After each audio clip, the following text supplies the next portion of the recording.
No ar, Faixa Livre, rádio jornalismo de verdade, a informação de primeira qualidade, a interpretação e os comentários das notícias, entrevistas, o contraditório.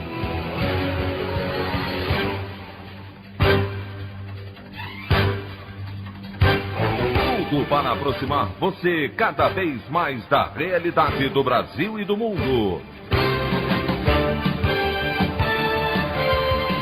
Apresentação: Anderson Gomes. Governo deve estender auxílio emergencial por mais 2 meses com redução das parcelas para R$ 300. Ministro do Meio Ambiente, Ricardo Salles, revoga ato que permitia cancelar infrações ambientais e regularizar invasões na Mata Atlântica. Atos marcados por grupos pró-democracia para o próximo domingo dividem opiniões nas redes e provocam debates na esquerda. Essas e outras notícias na edição desta sexta-feira, 5 de junho do ano de 2020 do programa Faixa Livre.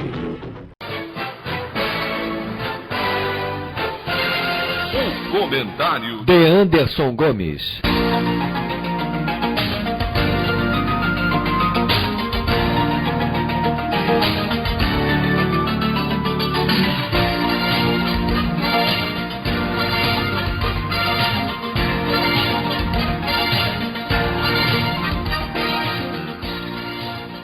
Bom dia, ouvintes.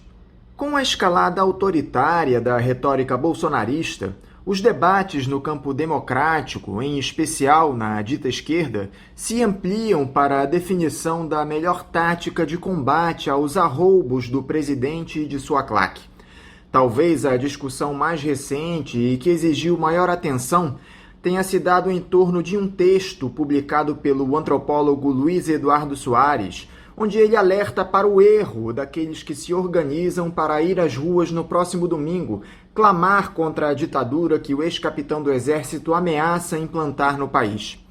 O especialista em segurança pública lembra os sinais dados pelo vice-presidente, general Hamilton Mourão, que publicou mais um de seus artigos intimidatórios na última quarta-feira, no jornal O Estado de São Paulo, bem como as declarações do Procurador-Geral da República, Augusto Aras, para a TV Globo, onde ele, demonstrando mais uma vez sua deferência ao chefe do Executivo, inventou uma interpretação de ocasião para o texto constitucional, onde as Forças Armadas estariam autorizadas a atuar caso um dos poderes da República investisse contra qualquer outro, em alusão às atitudes do Supremo de contestação às práticas criminosas de Jair Bolsonaro, tese que rapidamente foi desmontada pela Ordem dos Advogados do Brasil. Pois bem, Luiz Eduardo acredita que o ex-capitão do Exército estaria preparando uma armadilha para os manifestantes pró-democracia, que infiltraria aliados no ato para promoverem quebra-quebra em uma nova tentativa de deslegitimar e criminalizar os grupos que têm responsabilidade com a liberdade e as garantias que a Carta Magna estabelece. Ele previu que, caso de fato ocorram tais ações violentas patrocinadas por bolsonaristas, o mandatário solicitaria a decretação de estado de sítio ao Congresso, em, abre aspas, defesa da lei e da ordem, fecha aspas. As palavras do antropólogo produziram um intenso debate nas redes, onde até mesmo parlamentares, como o deputado federal Glauber Braga, do PSOL do Rio de Janeiro, que esteve presente nas manifestações do último final de semana, se posicionaram a respeito de sua postura cautelosa, de reações mais polidas a críticas severas contra uma suposta desmobilização da luta democrática. Nós entendemos que o momento requer muito cuidado e ações estratégicas no embate a um inimigo que veste farda e ostenta a faixa presidencial, que conta com o monopólio do uso da força e o concede àqueles que compartilham dos mesmos ideais repressores e fascistizantes. Mas talvez, neste momento, a paralisia se coloque como um atestado de passividade e concordância com o processo ditatorial que está em curso.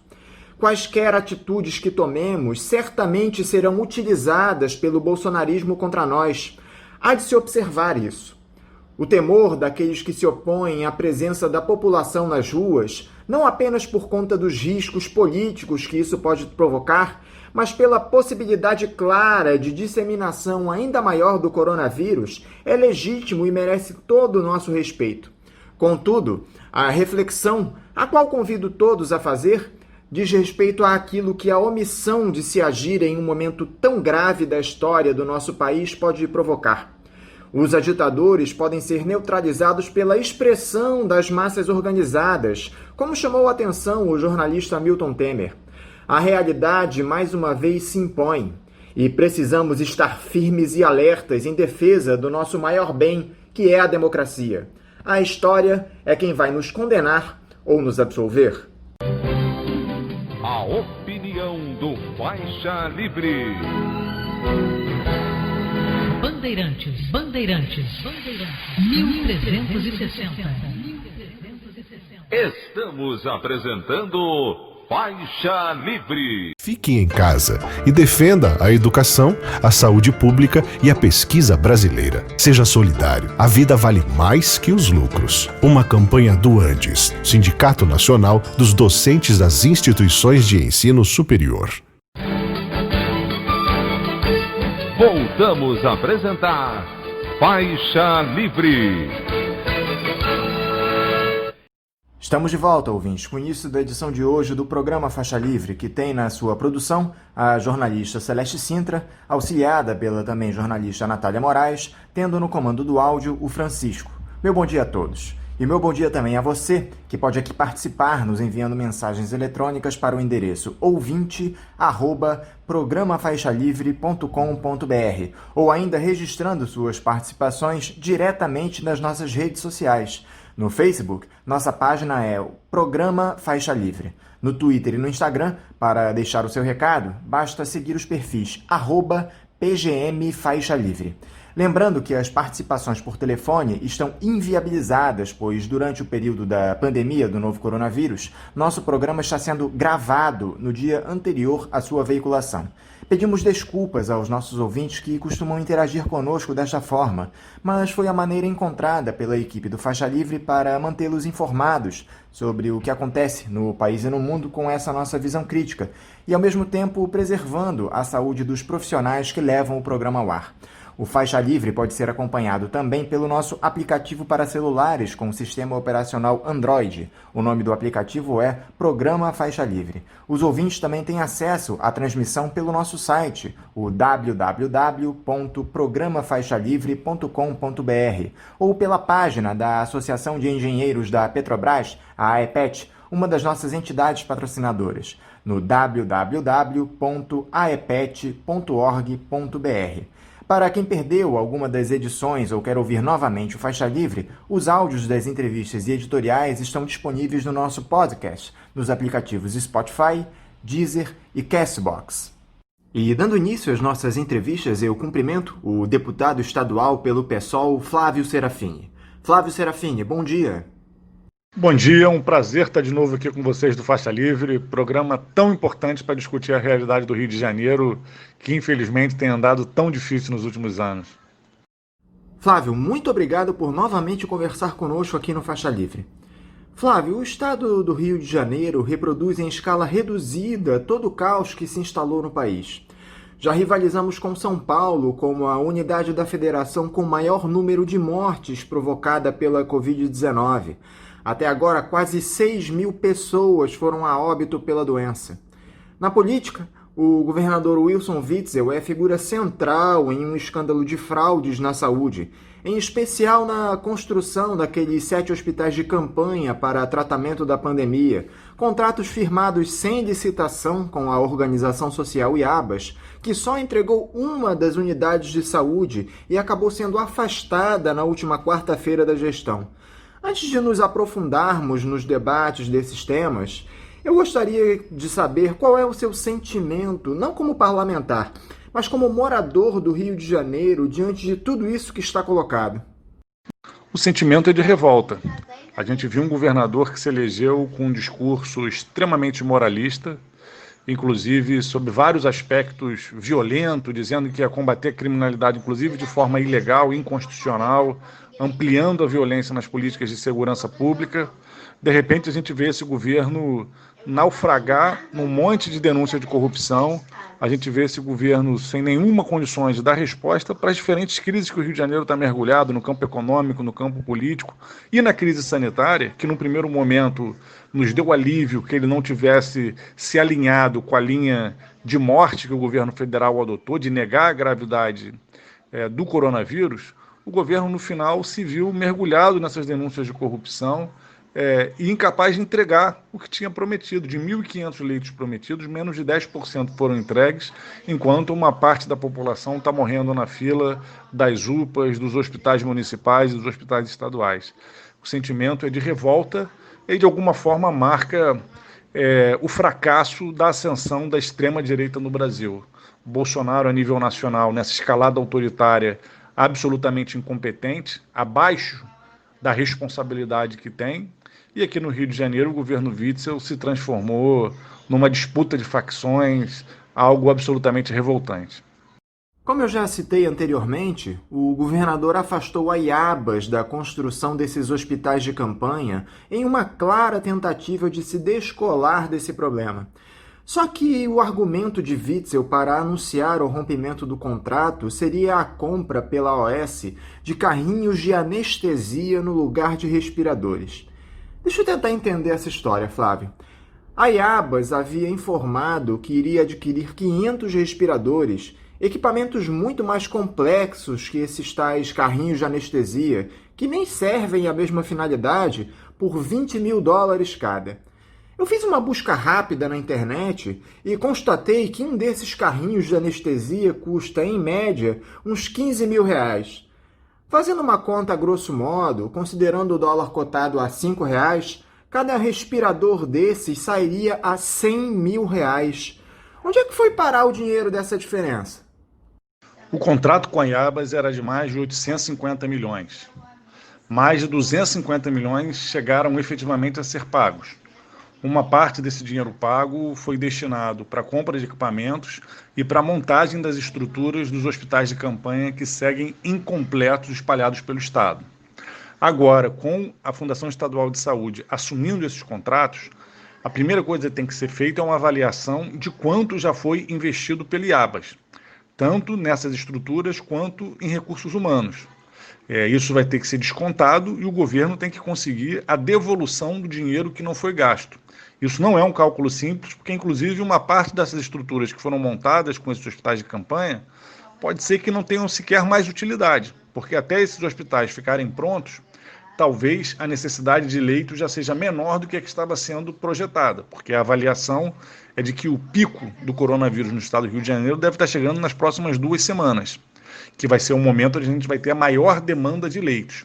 Então, essa diferença, uma parte continua nos cofres públicos, que não chegou a ser pago para o Aiabas, e outra parte vai ter que ser devolvida. Para isso é muito importante uma avaliação do que foi investido, do que já foi gasto, para poder ter a devolução dessa diferença. Isso ainda vai dar muito trabalho e muito pano para manga para os órgãos de controle aqui no estado do Rio de Janeiro. Era um contrato quase bilionário, um valor enorme para uma única instituição que fracassou completamente e que está marcada por uma série de fortes indícios de irregularidades. A Alerj tem algum grupo de trabalho destinado a investigar essas operações para lá de suspeitas entre o governador do Rio e a organização social na assinatura desses contratos? Vale lembrar aqui que a Aiabas já estava impedida de firmar contratos com o município do Rio pelo mesmo tipo de suspeita. Tem sim. A Alerj, quando aprovou o estado de emergência em saúde, aprovou uma emenda que incluía uma comissão de parlamentares para acompanhar o conjunto de medidas tomadas pelo governo durante essa situação da pandemia. Só que o governador vetou esse artigo do projeto. É interessante porque um governo que se elegeu falando em transparência negou, vetou um artigo que criava uma comissão para acompanhar não só os contratos que durante a pandemia são feitos, a maioria deles sem licitação, mas também para acompanhar as políticas públicas desenvolvidas. A Alerj já derrubou esse veto, já foi instalada uma comissão, eu faço parte dessa comissão, e a gente já aprovou nessa semana, na reunião de instalação dessa comissão, a convocação do antigo secretário, o Edmar, que tinha ficado de encaminhar uma série de documentos para a Alerj que ainda não foram encaminhados, ele foi exonerado no meio desse caminho, e do atual secretário, o Ferri, para que ele apresente seu diagnóstico com profundidade e traga essa documentação que a Alerj já está exigindo. Para substituir a IABAS, o governador indicou a Fundação Estadual de Saúde, que assumirá não só a gestão dos hospitais de campanha, como as obras daqueles que ainda não estão prontos. Diante desse caos nas finanças do Rio de Janeiro por conta da perda de arrecadação, Flávio, o Estado tem condições de construir a construção dessas unidades e administrá-las? Tem sim. Apesar da crise, o Estado tem condições de fazer esse investimento. Primeiro, porque esse tem que ser o gasto prioritário do governo do Estado. Segundo, porque uma parte do que estava previsto de ser repassado para IABAS não chegou a ser repassado, tanto pelas operações de investigação, quanto por uma decisão do Tribunal de Contas do Estado que já havia proibido a continuidade dos repasses para o IABAS devido aos atrasos e aos fortes indícios de superfaturamento nas compras que vinham sendo realizadas pela IABAS. A questão é se o governo vai ter condições de liderar esse processo diante do absoluto processo de dissolução que a gente está assistindo. Foram vários secretários exonerados, um governo se derretendo e principalmente marcado por uma disputa de facções internas. A gente está com preocupação, a gente vinha criticando desde sempre as organizações sociais, a IABAS é mais uma delas, que colecionou escândalos na Prefeitura do Rio de Janeiro e veio desfrutar de um contrato bilionário no Estado, mas são várias. A gente tem defendido de que tem que realizar concurso público, tem que valorizar os servidores. No Estado do Rio de Janeiro, os servidores da saúde, tem servidor que recebe um salário base de menos de um salário mínimo. Isso é muito grave. A gente tem que mudar essa realidade e fazer um investimento sério, concurso público, licitação, e não essa farra que viraram as OS, inclusive retroagindo em vários princípios consagrados na Constituição, como o princípio da impessoalidade, como a proibição do nepotismo. As OS têm parente de político, tem gente indicada pelos governantes, além dos inúmeros escândalos de corrupção. Mas, com o Estado assumindo essa gestão, tem condições de resolver. Vamos ver se tem condições objetivas, vamos ver se o governo Witzel vai ser capaz. Em meio a tudo isso, com a implosão de toda a estrutura da Secretaria Estadual de Saúde, o envolvimento direto do ex-subsecretário Gabriel Neves, preso nas investigações, e a exoneração do comando da Secretaria de Edmar Santos, assumiu o Fernando Ferri, que era diretor do Hospital Gafrey Guinle, da Unirio. Como é que você tem visto essas primeiras semanas de atuação do Ferri na pasta, Flávio? Eu te confesso que ele me parece meio perdido, ao contrário da firmeza que aparentava ter quando era constantemente entrevistado pelos veículos da mídia dominante antes de assumir o posto no governo. Olha, ainda é difícil avaliar a gestão do Ferri.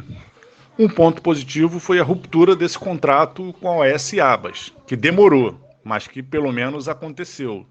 E a assunção pelo governo de fazer isso através da Fundação Estadual de Saúde. Agora vamos ver se vão conseguir, de fato, fazer isso. Agora, esse início ainda está muito discreto. Para a gravidade da crise que a gente está enfrentando, essa mudança de secretário tinha que ter tido um impacto maior, no sentido do governo mostrar proatividade para nos ajudar no enfrentamento à crise. Pelo contrário, a gente vive hoje uma situação onde o governo Bolsonaro segue com o ministro da Saúde interino, que não tem formação na área da saúde, que não entende nada do SUS, que nunca mais deu nenhuma entrevista. Então a gente perdeu uma diretriz nacional do Ministério da Saúde, e aqui no Rio de Janeiro a gente também vive um processo de enfraquecimento do governo como um todo, e a Secretaria de Saúde ainda sem apresentar uma proatividade que é necessária nesse momento de crise. Estão morrendo centenas de pessoas todos os dias no estado do Rio de Janeiro, e isso é muito grave. Agora, não bastasse essa enorme crise na saúde, politicamente o governo Witzel está destroçado. Já foram 6 secretários exonerados ou que pediram exoneração em pouco mais de 10 dias. O último foi justamente aquele que era considerado o homem forte de Witzel, o titular da Secretaria de Desenvolvimento Econômico, Lucas Tristão, que vinha sofrendo uma série de pressões da própria Assembleia Legislativa. Por falar nisso, o governador não tem mais base na Alerj. Não há um deputado que queira assumir a liderança do governo para fazer a interlocução com os deputados. Um estado em frangalhos, onde o governador não tem diálogo com os parlamentares. Como é que isso vai acabar, Serafine? Acho que a palavra destroçado é uma palavra que define bem, né? O problema é que um governo destroçado durante uma pandemia, com uma grave crise econômica, nos remete a uma situação muito caótica. Não é à toa que o estado do Rio de Janeiro continua com índice de letalidade muito grande. Diferentes municípios começam a afrouxar o isolamento social sem ter condições epidemiológicas para isso. Ou seja, a gente carece de uma liderança política capaz de nos ajudar a enfrentar essa crise. Eu digo que a gente está vivenciando, muito rapidamente, o fracasso dessas experiências de extrema-direita que Witzel e Bolsonaro fazem parte.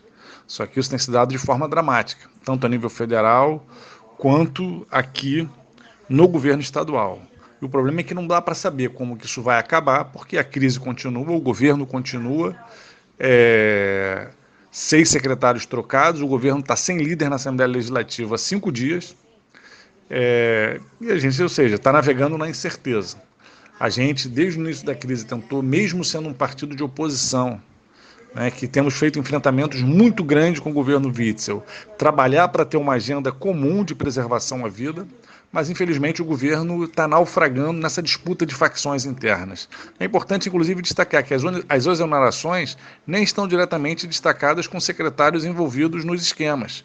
Alguns sim, outros não, o que tem uma disputa de espaço interna no governo que reflete uma prática fisiológica que chega a ser assustadora.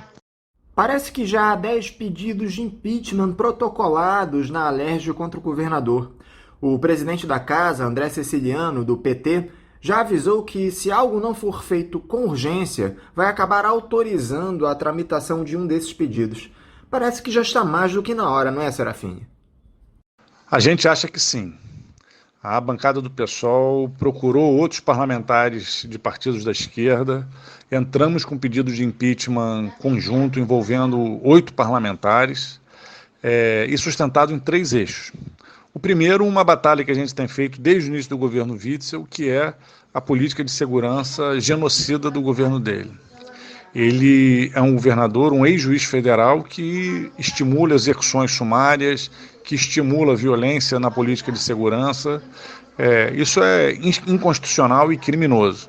Em segundo lugar, esses esquemas de corrupção que têm todos eles indícios muito fortes e espalhados por todo o governo. É importante destacar que o superfaturamento não é só na saúde, está na ciência e tecnologia, está na educação, está em contratos das diferentes áreas. O próprio secretário que mais tinha relação com o empresário Mário Peixoto, que é um nome envolvido em várias dessas denúncias, nem era dessas secretarias que tem a maioria dos contratos, é da Secretaria de Desenvolvimento Econômico e era considerado o homem forte do Witzel. Então, são esquemas generalizados. Esse é o segundo ponto que nos levou a apresentar esse pedido de impeachment. E o terceiro foi que as contas do governador foram reprovadas pelos técnicos do Tribunal de Contas do Estado, porque ele não investiu os mínimos constitucionais em educação, em saúde, na FAPERJ, que é investimento em ciência e tecnologia, no Fundo Estadual de Habitação de Interesse Social. O governo desrespeita toda a legislação orçamentária e deixa de fortalecer políticas públicas. Se o governo tivesse investido o mínimo constitucional em saúde, talvez a gente tivesse sido pego por essa pandemia com um sistema de saúde menos fragilizado do que pegou. Talvez a gente tivesse menos adolescentes fora da escola no estado do Rio de Janeiro. É disso que se trata quando o governo não cumpre os mínimos constitucionais. Só que em meio a todo esse caos, Serafine, há um Estado que precisa andar. Afora a pauta da saúde, que é sem dúvida a mais importante nesse momento, há uma série de setores que precisam ser atendidos nesse momento, como a segurança pública, a educação, a própria zeladoria do Estado. Como é que as outras áreas da administração pública estão sendo geridas, Serafine? Todo o governo está um caos. Primeiro que esse governo não seria um governo fácil, porque o Rio de Janeiro vem da maior crise da sua história e esse precisaria ser um governo de reconstrução, que pensasse a dinamização da economia do Estado, que pensasse o enfrentamento da crise social que a gente está tomando, que alinhavasse caminhos estratégicos de desenvolvimento de atividades econômicas, de estímulo à produção de ciência e tecnologia no Estado como caminho para a gente recuperar a vitalidade econômica. O governo não conseguiu fazer nada disso. Além disso, como eu falei, está mergulhado numa disputa de espaço, de facções, que nenhuma área tem uma diretriz unificada, é tudo muito grave. Isso nos fez, inclusive, pensar que era o momento de apresentar o pedido de impeachment, porque claro que a gente tinha uma preocupação com esse quadro de instabilidade institucional que a gente vive no Brasil, um governo federal neofascista, autocrático, e a gente sabe que instabilidades institucionais podem acabar abrindo espaço para o avanço autoritário. Mas a gente viu aqui no estado do Rio de Janeiro um governo também autoritário, também defendendo políticas genocidas, mergulhado em esquemas de corrupção e incapaz de nos levar sequer a enfrentar a pandemia. Então, por isso que a gente avaliou que o pedido de impeachment era necessário, deu entrada para a gente conseguir enfrentar essas ilegalidades e enfrentar o caos que virou o estado do Rio de Janeiro em todas as áreas. Eu acompanho muito a educação, eu sou presidente da Comissão de Educação e nos preocupa. A gente tem tentado estabelecer um diálogo com o governo para que tenha uma política de enfrentamento à pandemia da melhor maneira possível, porque estamos sem aulas, os estudantes estão em casa e o diálogo foi muito difícil. O resultado é que a Secretaria de Educação impôs um modelo de educação remota que hoje mais da metade da rede não acompanha esse modelo de educação remota e a Secretaria de Educação conseguiu cindir a rede em duas, entre os que têm acesso à internet e os que não têm. O efeito disso vai ser aprofundar a desigualdade estrutural que já marca a nossa rede de educação e provavelmente vai empurrar milhares de estudantes para fora da escola. E o dinheiro daquele auxílio emergencial acertado pelo governo federal para os entes? Já chegou aos cofres do Estado? E parece que aquele valor é absolutamente insuficiente para cobrir a perda na arrecadação de impostos.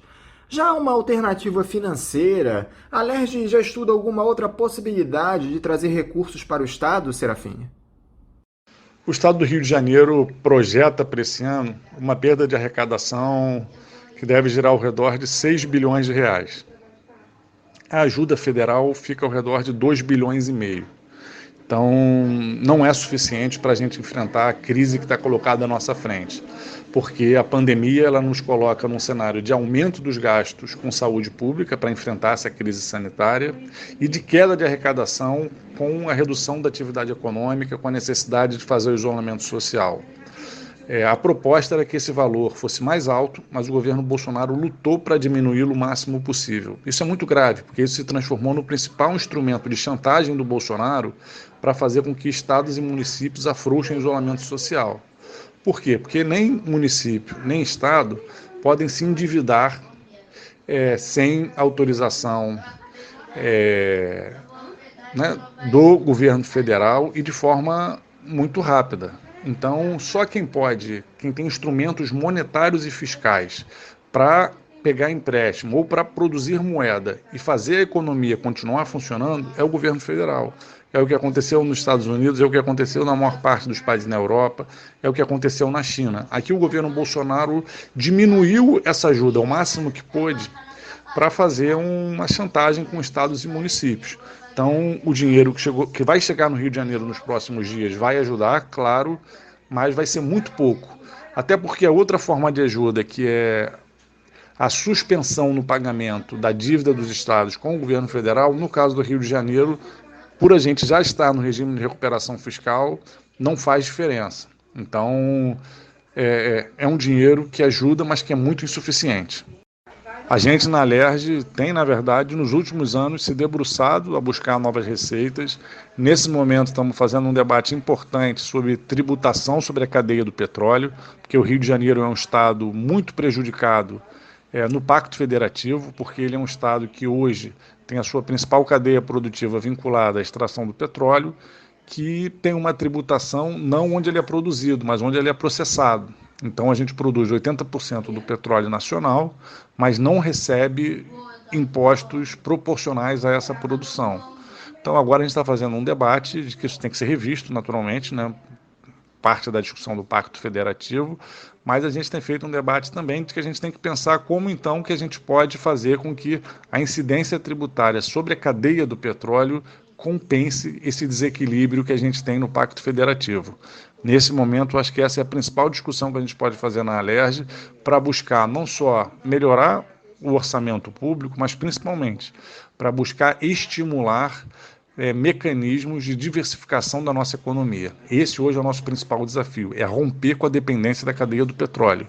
Isso é algo muito grave, do ponto de vista econômico, ambiental, social, e a gente tem que encontrar um caminho para sair dessa dependência. Não podemos deixar de lado em nenhuma entrevista, Serafine, esses episódios bárbaros de violência policial, especialmente nas favelas do Rio, que já vitimaram dezenas de pessoas esse ano. Inclusive o jovem João Pedro, de apenas 14 anos, baleado dentro de casa após ela ser invadida por policiais. O Estado, que deveria oferecer saúde para a população, segue acessando essas regiões apenas com seu braço armado. Em meio a toda essa discussão sobre racismo, depois da morte lá nos Estados Unidos do segurança negro George Floyd por um policial branco, como é que você observa, Serafine, a segurança pública no Rio de Janeiro? A Alerj tem feito algo para tentar mudar esse cenário trágico para a população das favelas? Muito grave o que está acontecendo no estado do Rio de Janeiro. Durante a pandemia, já foram mais de 200 mortes provocadas por operações policiais, sendo que uma parcela dessas mortes, inclusive atingindo pessoas que estavam em ações de solidariedade, distribuindo cestas básicas, distribuindo kits de higiene. Tivemos o caso do menino João Pedro, morto no quintal de casa, com um tiro nas costas, uma situação absolutamente irregular. Pessoas envolvidas na situação participaram do transporte das provas que estavam ali colocadas sobre aquela cena do crime. Mostra como a gente tem hoje uma política de segurança pública muito marcada pela violência contra a população pobre. Isso tem que ser modificado. Esse é um dos pontos do nosso pedido de impeachment, porque o Witzel não só deu aval a essa política de segurança pública violenta, como ele estimulou o tempo inteiro com declarações defendendo a execução sumária e chegando ao ponto de participar daquela operação trágica e ridícula dele de cima de um helicóptero forjar que estava dando tiros no meio de uma operação policial. É muito grave esse cenário de banalização da morte que a gente vive no Brasil e no Rio de Janeiro. O Bolsonaro desdenhando das mortes por Covid-19, defendendo uma agenda armamentista e Witzel estimulando essa política de segurança pública violenta que tem matado a população pobre e negra na favela. São crianças, adolescentes, pessoas idosas, homens e mulheres, trabalhadores e trabalhadoras que acabam sendo vítimas dessa lógica de guerra na segurança pública que não ajuda a diminuir a violência. Serafine, nós falamos muito sobre política, mas propriamente sobre as questões relativas à pandemia nós não abordamos. O prefeito do Rio, Marcelo Crivella, já iniciou a flexibilização do isolamento social, liberou a reabertura de uma série de atividades no município e o governo do estado fará o mesmo a partir de semana que vem. Como é que você tem visto essa flexibilização do afastamento social durante a alta da curva de contágios e do número de mortes? É uma atitude responsável dos gestores? É importante que toda a população tenha consciência de que o isolamento social é o único mecanismo realmente efetivo de se evitar o contágio do Covid-19 e de que ainda não há tratamento seguro, não tem remédio nem vacina para o Covid-19. Então a única forma de evitar o contágio é não ter contato com pessoas contaminadas. Esse é o ponto fundamental que a população tem que entender. O que a gente está vivendo hoje de flexibilização na cidade de Niterói, na cidade do Rio de Janeiro, no estado do Rio de Janeiro de uma forma um pouco mais prolongada, é feito sem nenhuma base nos estudos epidemiológicos e científicos. Hoje, todos os epidemiologistas do estado do Rio de Janeiro, todas as instituições de pesquisa que estão acompanhando, estão alertando que não é o momento de flexibilizar em nenhum município, nem no Rio de Janeiro, nem em Niterói, nem em Duque de Caxias, nem em nenhuma cidade da região metropolitana. O que estão fazendo hoje é uma decisão política, em decorrência da dificuldade econômica, em decorrência das pressões políticas, em decorrência das pressões de setores econômicos que atuam nas cidades e nos estados, é flexibilizar o isolamento, sabendo que é provável que isso leve a um aumento dos casos. Isso significa que mais pessoas provavelmente vão morrer em decorrência dessas medidas. Isso é grave. A gente no estado apresentou um projeto de decreto legislativo para assustar essas medidas de flexibilização do isolamento nesse momento, e nos diferentes municípios também a bancada do PSOL está atuando para impedir a flexibilização do isolamento sem que haja condições epidemiológicas. O que é o principal? É a curva de contágio está de fato descendo. É quando você tem aí um controle da epidemia, você passa a ter menos gente se contaminando, e aí você tem segurança para começar a retomar determinadas atividades. E essa retomada vai se dar, obviamente, com base em protocolos rígidos, cuidadosos, para que a gente consiga evitar novas ondas que devem acontecer, né? Menos de 10% da população está pegando essa doença, então 90% ainda é vulnerável. Então, até ter vacina ou ter remédio, essa doença ainda provavelmente vai gerar novas ondas, mas esse primeiro momento crítico, ele tem que ser enfrentado com o isolamento, e a volta tem que ser muito cuidadosa. Para encerrar, Serafine, o ministro Dias Toffoli, do Supremo Tribunal Federal, derrubou na semana passada uma liminar do Tribunal de Justiça que impedia a posse de 5 deputados presos na Operação Furna da Onça, um desdobramento da Lava Jato, acusados de corrupção. São eles André Correia, do Democratas, Chiquinho da Mangueira, do PSC, Luiz Martins, do PDT, Marcos Vinícius Nescau, do PTB, e Marcos Abraão, do Avante. Eles já assumiram seus cargos. Como é que você viu essa decisão da Justiça? Olha, eu acho que essa decisão da Justiça, ela é muito ilustrativa das contradições que a gente está vivenciando no Brasil. Porque, primeiro, a gente tem prisões antes de serem apresentadas acusações, o que já deveria ser um fato atípico, porque as pessoas têm que ser presas quando elas respondem a um processo e são condenadas com trânsito em julgado. A gente avaliou que os indícios que levaram à prisão desses deputados realmente eram muito fortes, muito poderosos. E o que justificou a polícia e a justiça em prendê-los foi o argumento de que eles, no exercício do cargo, poderiam se beneficiar dos esquemas, inclusive para aniquilar provas. Aí a polícia, a justiça, que deveria ter como principal medida a suspensão dos cargos, que é o que lhes dava a possibilidade de atuar contra o processo que respondiam, a Justiça vai e agora garante que eles tomem posse, inclusive contrariando uma decisão da Alerj que havia suspendido o exercício do mandato desses parlamentares. São as contradições da Justiça, que até agora não julgou, né, sequer em primeira instância, e nos coloca essa situação. Eu sou autor do pedido de cassação do mandato desses deputados. O que eu tenho cobrado da Assembleia Legislativa é que a gente não pode simplesmente se deixar pautar pela Justiça. Foram presos, tem indícios de crime, a Assembleia Legislativa tem que instalar a comissão de ética e analisar a conduta de cada um. Porque se entendermos que são inocentes, que não tem sentido aquela prisão, a Assembleia tem que ter coragem de se posicionar sobre isso. Mas como é o caso desses deputados, que têm indícios fortes, elementos de prova muito consistentes que mostram que eles realmente estavam envolvidos em esquema de corrupção, recebimento de dinheiro ilegal e etc., a Alerj tem que ter coragem de concluir o processo de análise no Conselho de Ética e cassar o mandato desses deputados. Então, é uma justiça contraditória e é uma Assembleia Legislativa que ainda não conseguiu fazer o seu dever de casa e enfrentar os esquemas que envolvem os seus próprios membros. A gente tem lutado muito para que a Assembleia seja exemplar e analise sempre a conduta dos seus deputados. Flávio Serafini, muito obrigado por novamente conversar conosco aqui no Faixa Livre. Eu desejo a você um bom final de semana e um forte abraço. Eu que mais uma vez agradeço o convite, a possibilidade de participar do programa aqui com vocês. Peço desculpas aos ouvintes por um certo tom de pessimismo, mas o momento que a gente está enfrentando realmente é muito difícil. Mas a gente tem que acreditar na construção do novo, né? Aquela velha máxima que diz, né, o pessimismo da razão e o otimismo da vontade. A gente tem que, apesar de toda dificuldade, acreditar e construir o novo, a mudança que o Rio de Janeiro continua precisando. Conversamos aqui com o deputado estadual Flávio Serafini, do PSOL. Dentro desse processo de transição que vem ocorrendo no programa nos últimos tempos, os ouvintes passam a ter momentaneamente a opção de depositar suas contribuições em duas contas. Além da tradicional da Associação de Engenheiros da Petrobras, a AEPET, está disponível também a conta em nome da Associação de Funcionários do BNDES, a AFBNDES, cuja agência é a do Banco Itaú, de número 1964, conta corrente 03004, dígito 1.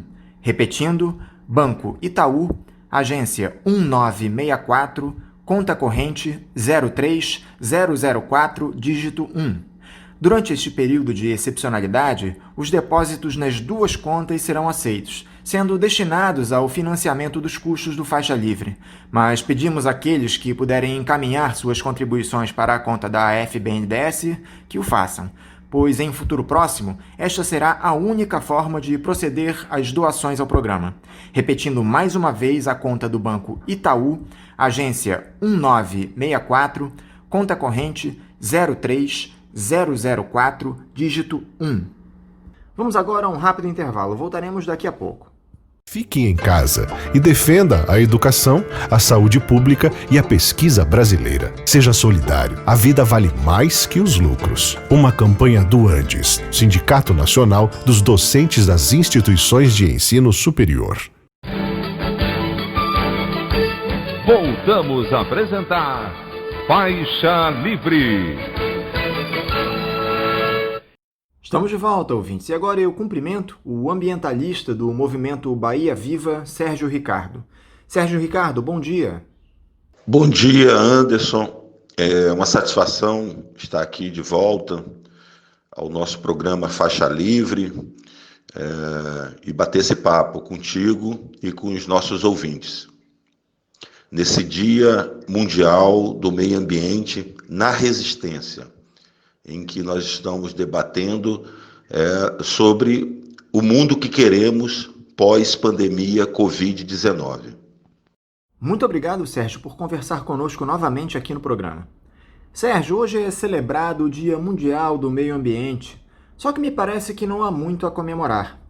O Brasil, que detém a maior quantidade de biomas do mundo, nossa biodiversidade é celebrada e respeitada mundo afora, sofre constantemente com os ataques do grande capital, que destrói nossas florestas em busca de riqueza. Tudo isso acobertado por um governo que despreza a preservação do meio ambiente. Eu gostaria que você falasse um pouco a respeito disso. Há algo que possa ser celebrado no dia de hoje? Anderson,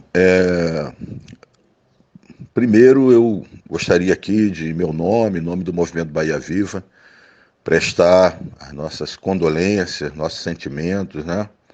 Nossa solidariedade ativa às mais de 30 mil famílias no Brasil que perderam seus entes queridos em função aí dessa pandemia, né? E isso mostra a importância de termos políticas públicas de saúde ambiental, fortalecendo o SUS, o Sistema Único de Saúde, né? Nos preocupa muito nesse momento em que essa pandemia ela se espalha para o interior do país, para os pequenos municípios, aldeias indígenas, quilombos, que sabemos são regiões desprovidas de serviços básicos de saúde. Tá?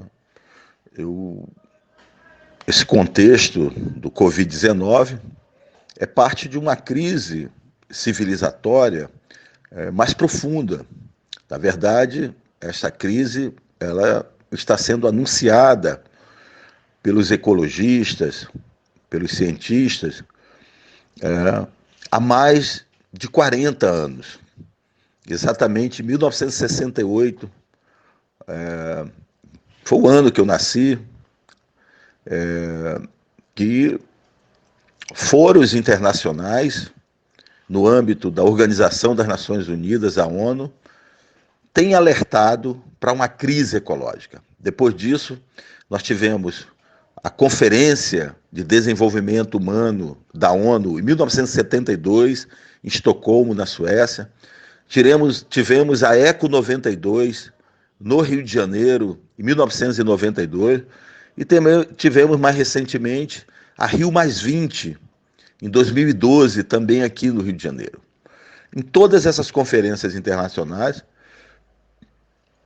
tem sido alertado para uma crise ecológica, que hoje se soma a crises hídricas e crises sanitárias, como é o caso dessa pandemia devastadora, e uma série de estudos de cientistas do mundo todo, inclusive muitos brasileiros, somente da Universidade Federal do Rio de Janeiro, participam, por exemplo, do IPCC, que é o painel intergovernamental da ONU, que debate a questão das mudanças climáticas. Participam 10 pesquisadores aqui da UFRJ.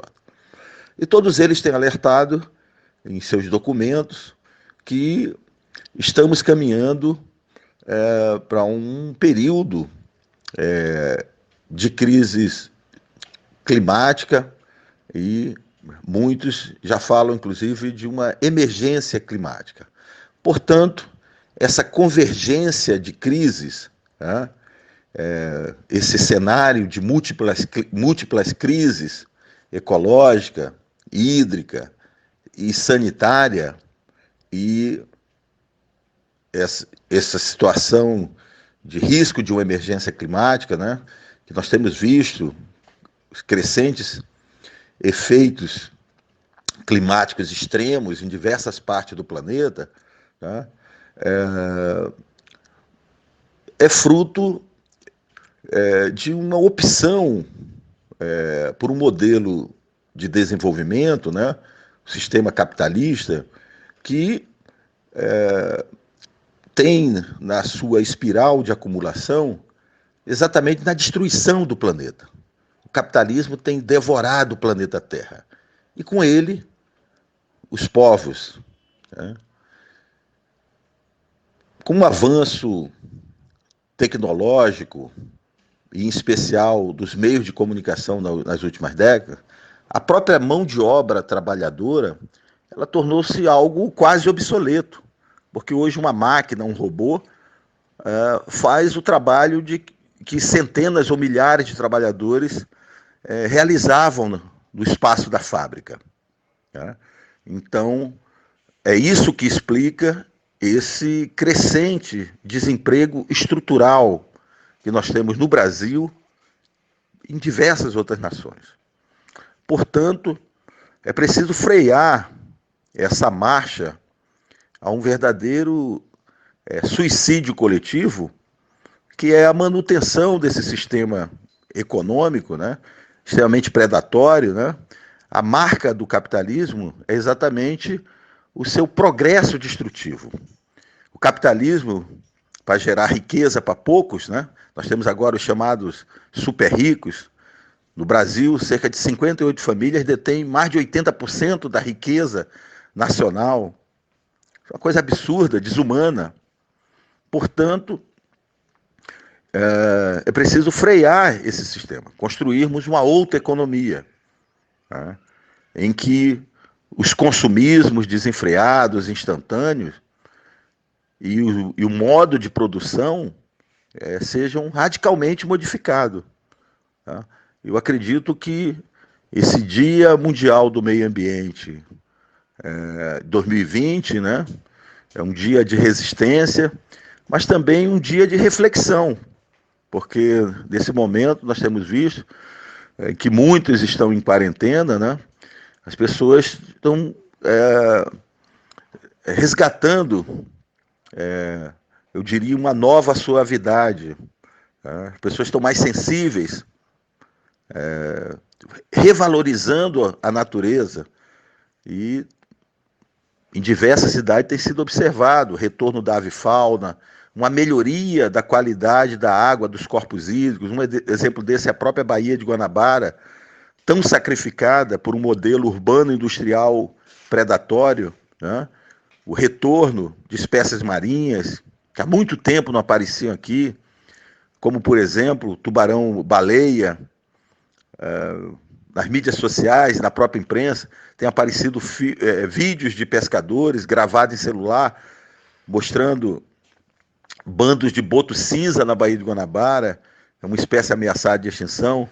A volta das tartarugas verdes, né, que também estão ameaçadas de extinção em diversos pontos do litoral fluminense brasileiro. Enfim, espero que esse momento em que todos nós estamos cumprindo a quarentena, como um ato solidário com os nossos familiares e com os outros, né, a gente possa refletir sobre que tipo de sociedade e, principalmente, que economia que nós queremos. Tá? Nós não podemos admitir o retorno de uma normalidade, entre aspas, um novo normal que seja a reprodução das violações do direito à cidade, o desrespeito aos povos originários e uma economia, como no caso brasileiro, né, que tem como sua principal alavanca para as exportações e o comércio exterior, o agronegócio, que é altamente destrutivo, envenena a terra, mantém uma estrutura latifundiária. Associado ao agronegócio está a violência rural, o assassinato de lideranças camponesas, populações indígenas, quilombolas, enfim. É fundamental construir outras saídas. Tá? Isso é possível num país como o Brasil, que tem dimensões continentais e detém um banco genético, uma biodiversidade espetacular, rara, tem florestas, água doce, solos, povo, enfim. O Brasil pode sim fazer a diferença no jogo internacional, caminhando para a construção de uma economia ecológica, para a economia do mar, a chamada economia azul, segundo a ONU.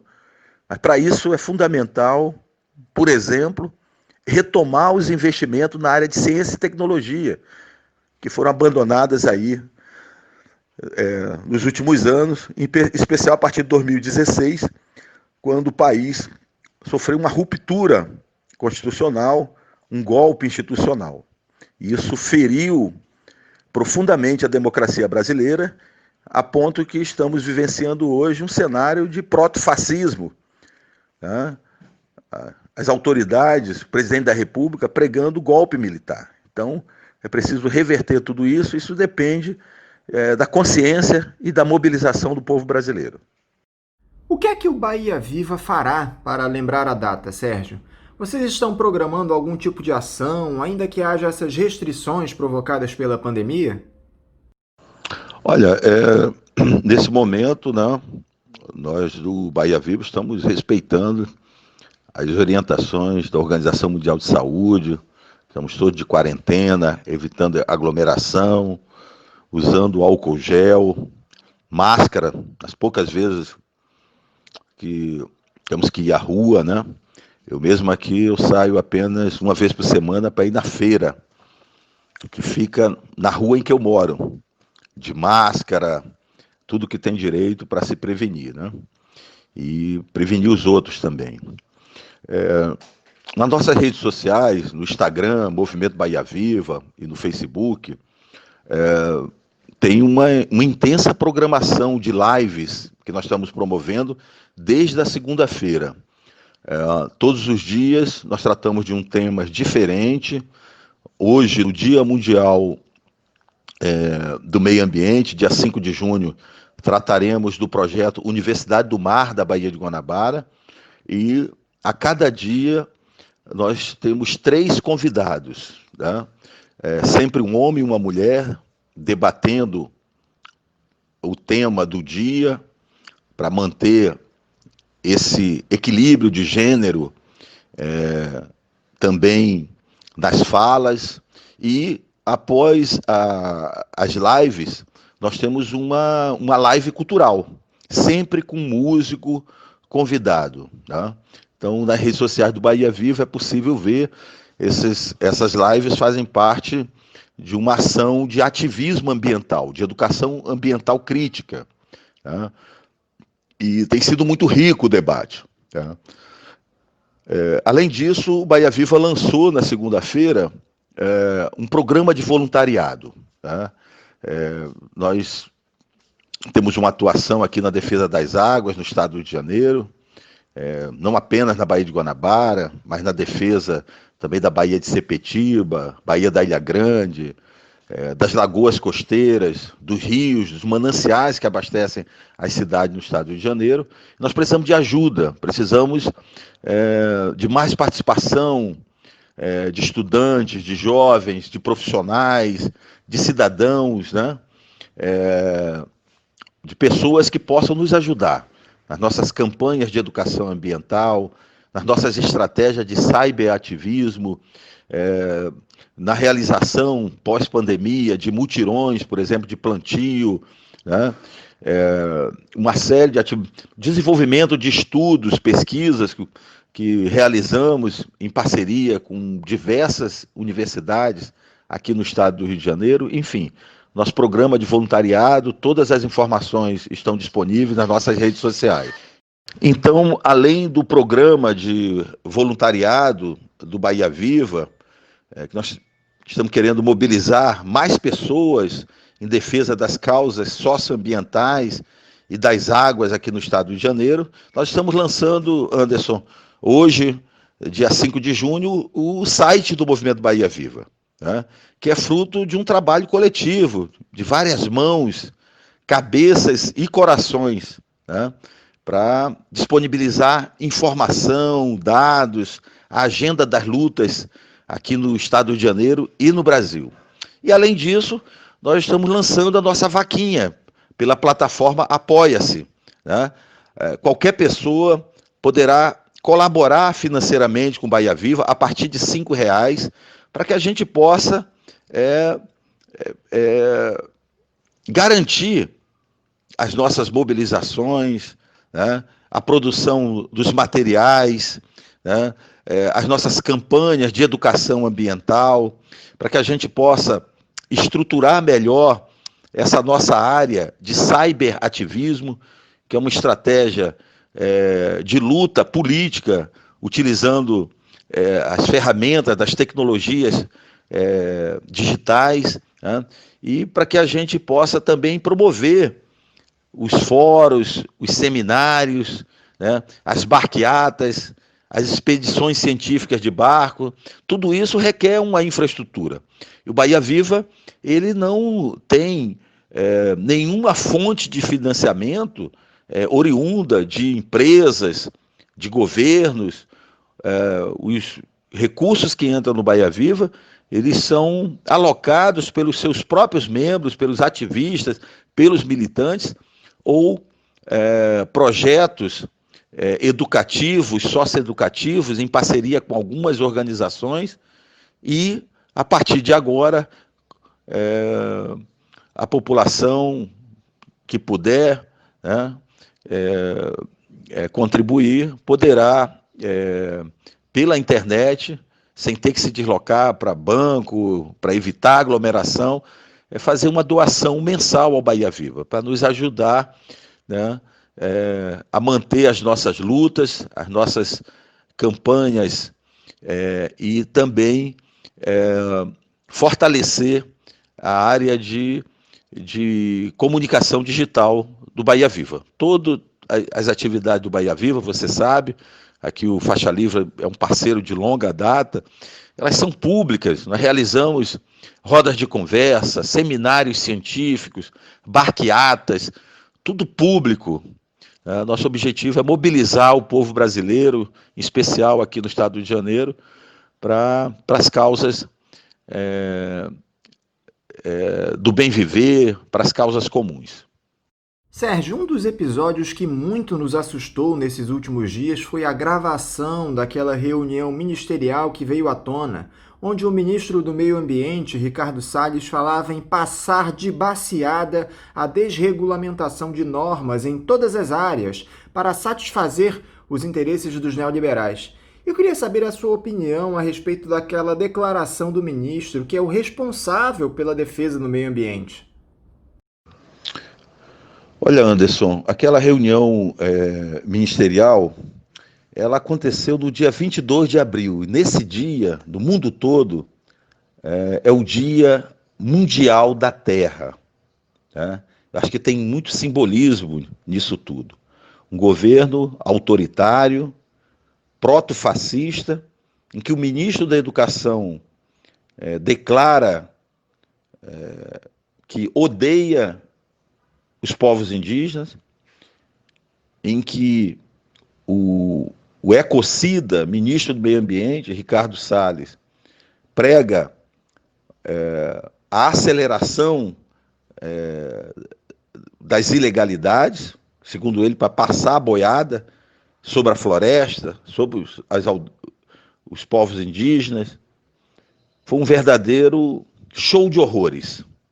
Isso mostra a necessidade do povo brasileiro se mobilizar na defesa da democracia e contra o fascismo.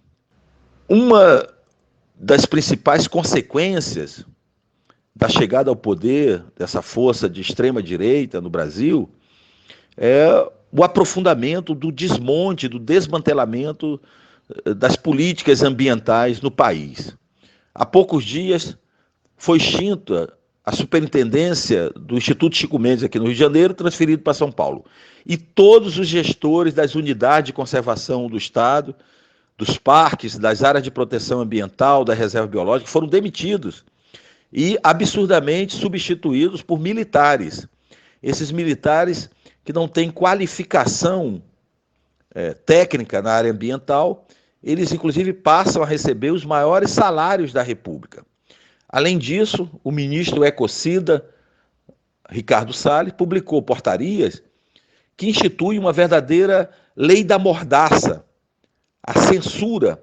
Nenhum servidor público, hoje do IBAMA, do Instituto Chico Mendes, pode escrever, dar entrevista, escrever nas redes sociais, se posicionar publicamente sobre os crimes ambientais no país. E o presidente Bolsonaro, já desde o início do governo, tem proibido as ações de fiscalização do garimpo, desmatamento e de outras atividades econômicas predatórias. Então, isso nos mostra que há uma tentativa dessas forças reacionárias de destruir o sistema nacional de meio ambiente. Eu quero ressaltar, foi uma conquista da sociedade brasileira. Cada lei que existe no Brasil, a lei da Mata Atlântica, dos recursos hídricos, a política nacional de saneamento, a criação dos conselhos, todas elas foram muita luta. Muitas décadas, algumas delas foram décadas e décadas de luta. E sem uma política ambiental, o país tem muito a perder, em termos de ameaça à biodiversidade, a esses diversos biomas, né? E precisa entender que o patrimônio ambiental, os recursos hídricos, a água, as florestas, os solos, são parte desse rico patrimônio do povo brasileiro. Isso tem muito valor, né? Isso é um verdadeiro ativo econômico do jogo internacional. No entanto, há um aprofundamento desse progresso destrutivo nesse momento do país, a partir de 2016, e principalmente esse processo se acelerou agora no atual governo. Quero dizer ao ministro Ricardo Salles que os ecologistas, os povos indígenas, os cientistas, né, os pescadores artesanais, os camponeses, não deixarão essa boiada passar. Esse tipo de declaração do ministro dificulta, inclusive, o investimento estrangeiro na proteção dos nossos biomas, não é, Sérgio? Olha, de fato, quando nós falamos hoje em proteção ambiental, nós estamos falando em economia. Uma das coisas mais absurdas que aconteceram no ano passado foi o desmonte do Fundo Amazônia. Esse fundo ele era formado por doações de países europeus, doações de pessoas físicas, era gerenciado por técnicos concursados do Banco Nacional de Desenvolvimento Econômico e Social, BNDES, e contribuía para financiar projetos dos governos dos estados na região amazônica, de municípios, projetos de comunidades, projetos de pequenos agricultores, né, populações tradicionais. E o que nós vimos foi uma verdadeira caça às bruxas, uma tentativa de criminalização, tá? E com isso o nosso país ele perdeu um grande volume de recursos. Então, isso afeta não apenas a proteção ambiental, mas tem um impacto direto sobre a geração de emprego e sobre a perspectiva de construção de um outro modelo de desenvolvimento para a região amazônica, em que seja valorizada a floresta em pé, como nos dizia o saudoso seringueiro, sindicalista Chico Mendes, que foi brutalmente assassinado. O esvaziamento do Fundo Amazônia provoca também um aumento das desigualdades, da iniquidade social e, principalmente, enfraquece as ações de fiscalização, tanto dos órgãos do próprio Ministério do Meio Ambiente, quanto dos estados e municípios. Uma das funções importantes do Fundo Amazônia era gerar renda, era promover a educação ambiental.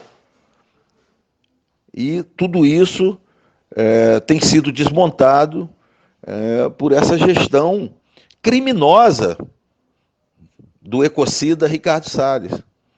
Tá? E a posição brasileira hoje, no exterior, é uma vergonha. O Brasil está sendo visto em diversos fóruns internacionais como o país que está queimando, que está desmatando o bioma Mata Atlântica. Eu quero lembrar da importância da Mata Atlântica para a região sudeste. Nós vimos no ano passado nuvens de cinzas na capital paulista. A Amazônia presta um serviço ambiental fundamental, estratégico para a região sudeste, que é exatamente essa contribuição para a manutenção do clima e, principalmente, para, através dos rios voadores, garantir o abastecimento público no estado do Rio de Janeiro, de São Paulo, Minas Gerais. Estudos recentes da Agência Nacional de Água, ANA, comprovam que cerca de 60 milhões de pessoas, isso mesmo, ouvinte, 60 milhões de pessoas no estado de São Paulo e no Rio de Janeiro já sofrem com a chamada escassez hídrica. Todos os dias. São pessoas que não têm direito de acesso à água potável. E o desmatamento, as queimadas na Amazônia, aprofundarão esse quadro, o que poderá nos levar, em poucas décadas, a um colapso hídrico. Agora, Sérgio, a temporada de queimadas no Brasil, que em geral vai de maio, junho a setembro, outubro, este ano começa com um aumento percentual de focos de incêndio no Pampa, no Pantanal e na Mata Atlântica, segundo dados do Instituto Nacional de Pesquisas Espaciais, o INPE, vinculado ao Ministério da Ciência e Tecnologia. A Amazônia é o bioma com maior número de focos de incêndio em números absolutos, antes mesmo do início da estação mais seca do bioma. Entretanto, na Amazônia, o acumulado no ano é inferior ao verificado em 2019. Eu gostaria que você comentasse especificamente o desmatamento na Amazônia, que agora não respeita mais nem os territórios indígenas.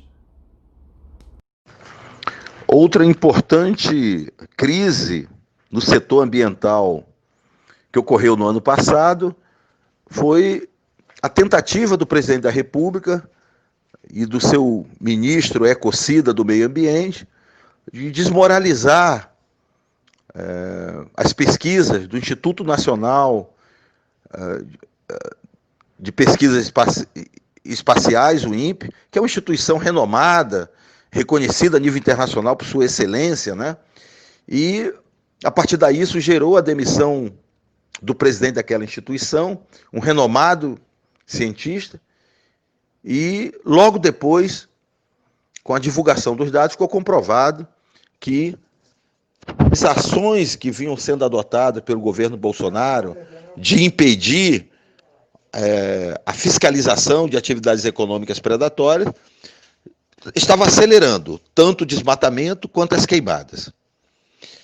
Este ano, durante a pandemia, também já foram constatados recordes de desmatamento, né? De março para cá, nós perdemos uma área de floresta amazônica estimada em 50% do território do município de São Paulo. Ou seja, é um aprofundamento do desmonte, né? A lei mordaça, censura para que os fiscais do Ministério não atuem sobre atividades econômicas predatórias. E eu quero lembrar a importância da Amazônia para a região sudeste. Através dos chamados rios voadores, que foram, esse conceito, inclusive, é o conceito que o INPE trabalha, nós temos aqui a garantia de boas condições climáticas e principalmente do abastecimento público. Ou seja, sem a floresta amazônica, a floresta derrubada, queimada, nós vamos ter a repetição daquela imagem do ano passado, em que nuvens de cinza invadiram a capital paulista, piorando a qualidade do ar e, principalmente, o desmatamento, a queimada da Amazônia afeta o regime de chuvas, ou seja, ameaça a garantia do abastecimento público na região sudeste. Estudos recentes da Agência Nacional de Água, a ANA, comprovam que cerca de 60 milhões de pessoas, isso mesmo, ouvinte, 60 milhões de pessoas nos estados de São Paulo e no Rio de Janeiro já sofrem com a chamada escassez hídrica. E isso se aprofundará, essa desigualdade hídrica se aprofundará cada vez mais que a floresta amazônica for sendo queimada e desmatada. O acumulado desse processo, o somatório desse processo, poderá levar a um colapso hídrico, tanto na região metropolitana de São Paulo, quanto na região metropolitana do Rio de Janeiro, com consequências assim imprevisíveis do ponto de vista social, para a saúde pública, porque nós sabemos que água potável é saúde, é vida, e também com um forte impacto econômico, uma vez que a água dos mananciais, dos reservatórios, Elas servem tanto para o abastecimento público das cidades, quanto para a agricultura e mesmo a produção industrial. Portanto, estamos diante de um crime contra a humanidade e uma grande irresponsabilidade governamental. Em meio a tantas notícias ruins, Sérgio, ao menos um alento. O ministro do Meio Ambiente, Ricardo Salles, revogou um ato do Ministério de abril desse ano que, na prática, poderia cancelar infrações ambientais como desmatamento e queimadas na Mata Atlântica e regularizava invasões no bioma até julho de 2008. Tivemos um pouco de sensatez diante de todos esses atos criminosos? Olha, o atual governo, ele vem, desde o início, tentando promover a chamada anistia das multas dos desmatadores, né? E esse recuo, nesse momento, se deu em função de uma forte pressão internacional e também uma pressão do Ministério Público Federal da Amazônia, que tem sido extremamente atuante e, inclusive, através das suas recomendações técnicas e ações judiciais, tem provocado o Poder Judiciário contra várias medidas que têm sido adotadas pelo Ministério do Meio Ambiente. Eu quero também ressaltar a tramitação da MP da grilagem.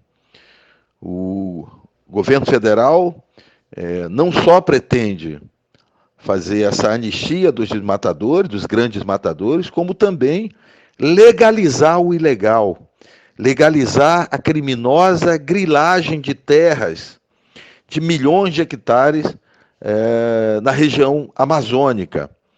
Eu acho que é fundamental o ouvinte aqui ter clareza, o ouvinte aqui da nossa rádio, do programa Faixa Livre, que esses setores mais atrasados da sociedade brasileira, os setores antidemocráticos, como o latifúndio, o garimpo, os desmatadores, foram exatamente os segmentos que apoiaram, que fizeram campanha do presidente Bolsonaro. E nesse momento, ele pretende apenas retribuir, né, esse apoio político e também financeiro, porque essas atividades econômicas predatórias, parte desses recursos foram utilizados para financiar a campanha eleitoral.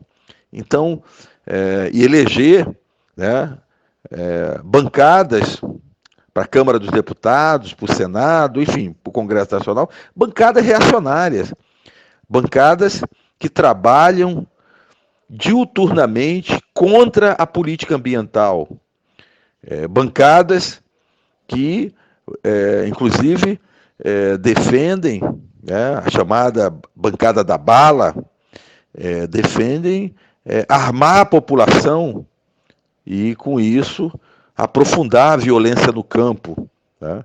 Então, é importante a gente ter clareza desse cenário.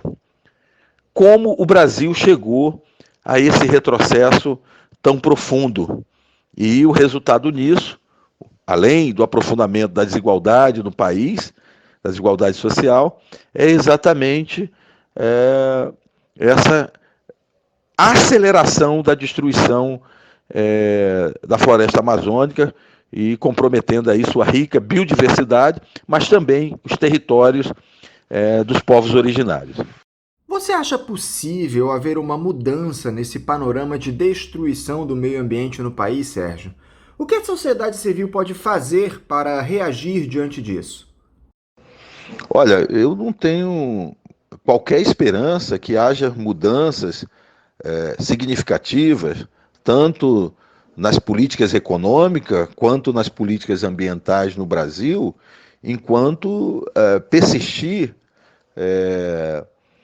no Palácio do Planalto essas forças extremamente reacionárias, de extrema-direita, neoliberais, né? Porque o modelo de sociedade que eles defendem é exatamente o que eles estão impondo agora. Eles defendem a extinção dos povos indígenas e eles estão se lixando para o bioma Mata Atlântica, Pampas, Cerrado, Caatinga, Amazônia. Para isso não interessa, biodiversidade para eles é um palavrão. E o modelo econômico que esses extremistas de direita defendem é exatamente o aprofundamento, né, desse progresso destrutivo. Então, não vejo assim qualquer mudança dependerá de um novo regime político, né, do fortalecimento da democracia, para que a gente possa ter aí um suspiro em termos da participação popular, que já vinha, né, bastante esvaziada nos últimos anos, também em função das profundas contradições na área econômica, principalmente, dos governos anteriores, dos governos progressistas que tivemos de 2003 para cá, né? Veja só que contradição. Foi exatamente nesse período que se implantou a usina de Belo Monte, em Altamira, no Pará. Uma cidade, inclusive, que eu morei na minha infância. Eu tenho 4 irmãos que nasceram em Altamira. E, assim como durante a ditadura militar foi imposta a usina de Balbina, que alagou a floresta amazônica, desterritorializou povos tradicionais, agora, no início dos anos 2000, um governo de forças progressistas impôs novamente uma mega usina hidrelétrica, que é Belo Monte, que expulsou mais de 50 mil indígenas, ribeirinhos, né, dos seus territórios, e que promoveu e tem promovido uma grande destruição ambiental. Então, quero dizer que é preciso também que as chamadas esquerdas, né, reflitam sobre que tipo de opção econômica de fato promoverá maior igualdade social, maior justiça ambiental no país. Porque o que nós vimos recentemente foi a reprodução do neocolonialismo, do neoextrativismo. Tá? Víamos, inclusive, importantes lideranças desse campo saudando que a economia brasileira, as exportações estavam aumentando por causa do boom das commodities, ou seja, do avanço do agronegócio sobre a Caatinga, sobre o Cerrado e sobre a própria Amazônia. Isso é um equívoco conceitual, porque nós sabemos que as esquerdas são produtivistas e não conseguem diferenciar, infelizmente, até o momento. A gente espera que as novas gerações, né, que têm debatido, por exemplo, o ecossocialismo, a justiça ambiental, tem uma outra cabeça e uma outra atitude. O que nós temos visto é uma velha esquerda que defende o neocolonialismo, o neoextrativismo, e que bateu palmas para essa expansão acelerada do agronegócio. E hoje está provado que com a mecanização não promoveu tanta geração de emprego no campo, assim como provocou uma grande destruição ambiental das florestas, dos biomas e, inclusive, a contaminação dos solos, porque o padrão tecnológico do agronegócio é o veneno químico, são os agrotóxicos, né? E não foi por acaso que foi exatamente nesse período que foram liberados os transgênicos. A introdução das sementes transgênicas no Brasil se deu exatamente nesse período mais recente, né? Então, Essas são as contradições de uma velha esquerda produtivista. E temos feito um trabalho, Bahia Viva, de dialogar com os jovens das universidades, né, com os estudantes e também com a militância do movimento social, de que é preciso pensar numa outra economia. O Brasil tem tudo para ser uma potência da economia ecológica, da economia do mar e, logicamente, superando as forças políticas do atraso que, nesse momento, estão no Palácio do Planalto. Sérgio Ricardo, muito obrigado por conversar conosco aqui no dia de hoje. Eu te parabenizo por esse Dia do Meio Ambiente, pela sua intransigente defesa das nossas matas, das nossas florestas, e desejo a você um bom dia de trabalho e um forte abraço. Bom dia, Anderson, para você, para os nossos ouvintes aqui do Faixa Livre, né? Eu quero fazer um convite para que vocês entrem aí no Facebook, no Instagram, na página do Movimento Bahia Viva e acompanhem a partir das 16h30 a nossa atividade de encerramento, né, do Dia Mundial do Meio Ambiente, onde teremos um debate com Ialê Faleiros, diretora da Associação de Moradores de Paquetá, e o professor Marcos Bastos, representando o reitor da Universidade do Estado do Rio de Janeiro, o professor Ricardo Lodge, para quem eu quero enviar aqui um abraço muito fraterno, e estaremos debatendo a Universidade do Mar da Baía de Guanabara, que é uma iniciativa que já conta com o apoio institucional de mais de 20 universidades, departamentos e laboratórios de universidades públicas e privadas, e a Universidade do Mar da Baía de Guanabara terá um campus avançado no Solar del Rey, em Paquetá, e também um campus avançado no mar, na ilha de Brocoió. E às 18 horas, nós teremos a live cultural do Bahia Viva, com o meu querido amigo Da Gama, fundador da banda Cidade Negra. É isso aí, Dia Mundial do Meio Ambiente, 2020, nesse cenário de pandemia, é um dia de resistência, de reflexão e de ação política, mesmo que seja digital. Um abraço a todos, bom dia. Conversamos aqui com o ambientalista do Movimento Bahia Viva, Sérgio Ricardo. Vamos agora a um rápido intervalo, voltaremos já já. Fique em casa e defenda a educação, a saúde pública e a pesquisa brasileira. Seja solidário. A vida vale mais que os lucros. Uma campanha do Andes, Sindicato Nacional dos Docentes das Instituições de Ensino Superior. Voltamos a apresentar Faixa Livre. Já estamos de volta, ouvintes. Agora eu saúdo o vice-presidente da Sociedade Brasileira de Infectologia e diretor da Divisão Médica do Hospital Universitário Clementino Fraga, da UFRJ, Alberto Chebabo. Alberto Chebabo, bom dia. Olá, tudo bem? Bom dia. Muito obrigado por mais essa entrevista aqui ao Faixa Livre. Chebabo, a saúde pública atravessa um momento de excepcionalidade provocado por essa pandemia do novo coronavírus. Mas muito pior do que a doença é a insanidade que tem sua origem no Palácio do Planalto.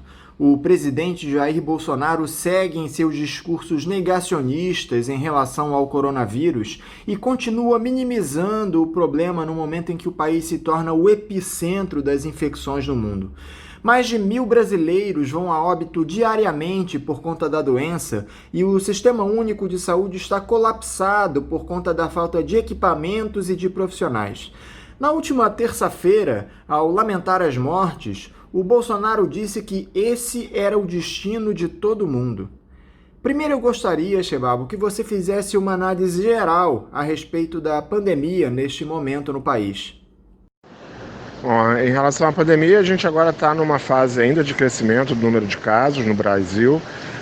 Alguns estados já com algum decréscimo, né, já estabilizando, como Manaus, por exemplo, no Amazonas, né, e em Manaus principalmente, no Ceará, principalmente em Fortaleza, Rio de Janeiro também numa fase de decréscimo, de estabilização para decréscimo, mas ainda a epidemia acontecendo de forte intensidade ainda em São Paulo, principalmente no interior, e em alguns outros estados, Minas Gerais crescendo, Santa Catarina crescendo. Então a gente ainda tem vários estágios da pandemia acontecendo, da epidemia acontecendo no Brasil, né? Alguns estados já atingiram o pico e estão começando a estabilizar e cair, e outros estados ainda em fase crescente de número de casos, né?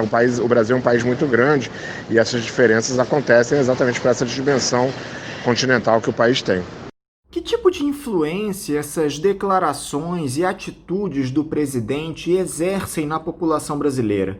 Você acha que o número de casos e mortes poderia ser menor caso o Bolsonaro defendesse o isolamento social, passasse a usar máscara nas suas aparições públicas?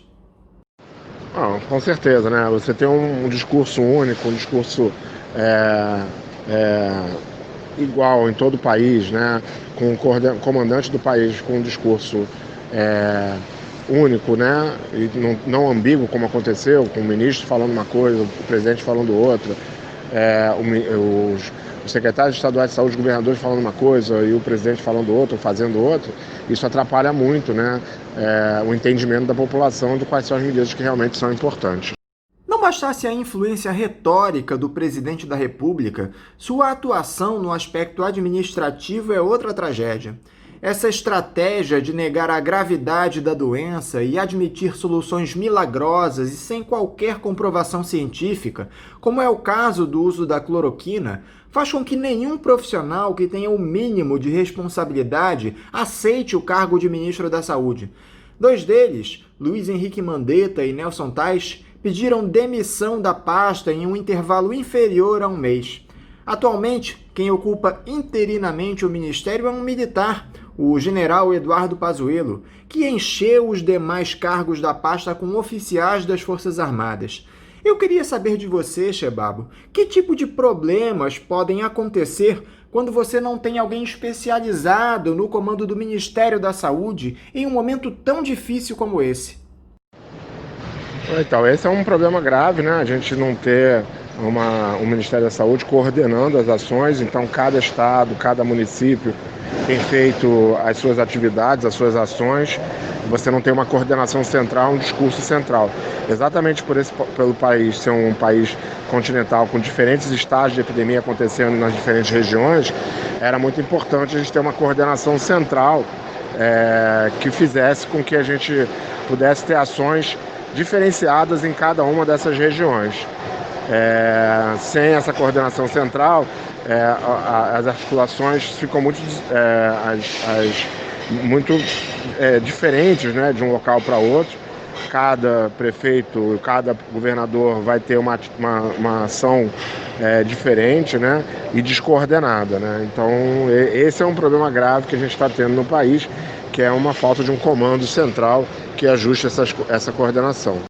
O presidente Jair Bolsonaro vetou, na última quarta-feira, o uso do saldo remanescente do Fundo de Reservas Monetárias, o FRM, de cerca de 8,6 bilhões de reais para o combate ao coronavírus.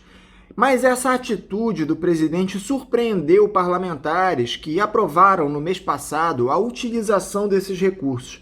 É evidente, Chebabo, que o dinheiro é muito importante para a aquisição de equipamentos, construção de hospitais e contratação de profissionais. Mas o principal problema é a falta de verbas. Me parece que, nesse caso, a escassez de recursos humanos e materiais em todo o mundo é o que mais dificulta no combate à doença. Na realidade, assim, são duas coisas que se complementam, né? Uma questão é você não ter recursos para investir e comprar esses equipamentos, mas mesmo com recursos hoje, a grande dificuldade é você conseguir comprar, por exemplo, respiradores, né, para poder tratar as pessoas, né, para poder montar os leitos de CTI, né, e também você ter os equipamentos de proteção individual, que agora estão começando a chegar, mas também com alguma dificuldade.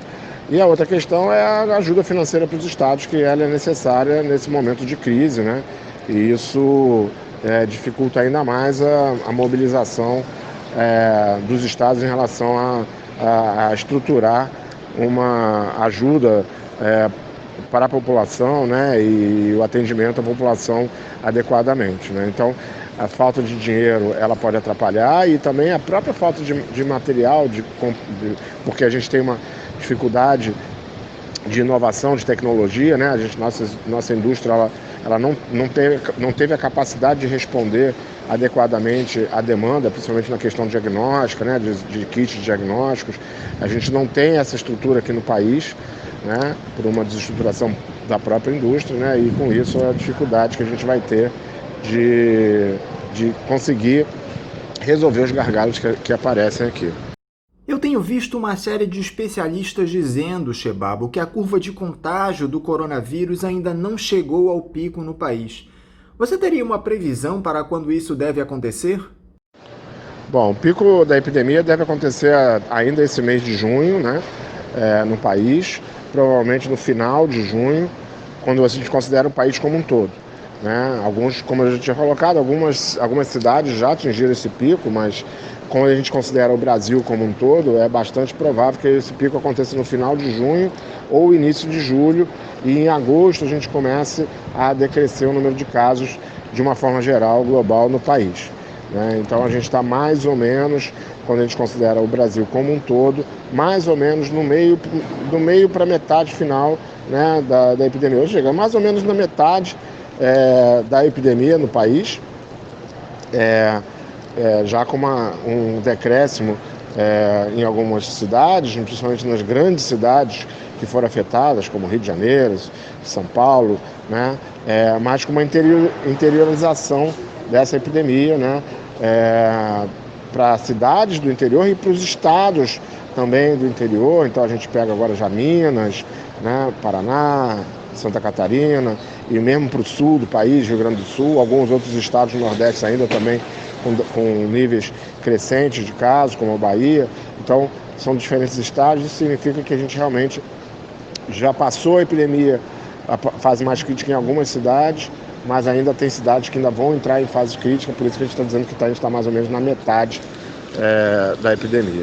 O que é mais impressionante diante desse aumento constante do número de infectados é que prefeitos e governadores, que vinham adotando posturas responsáveis até agora, começam a autorizar a flexibilização nas regras de isolamento.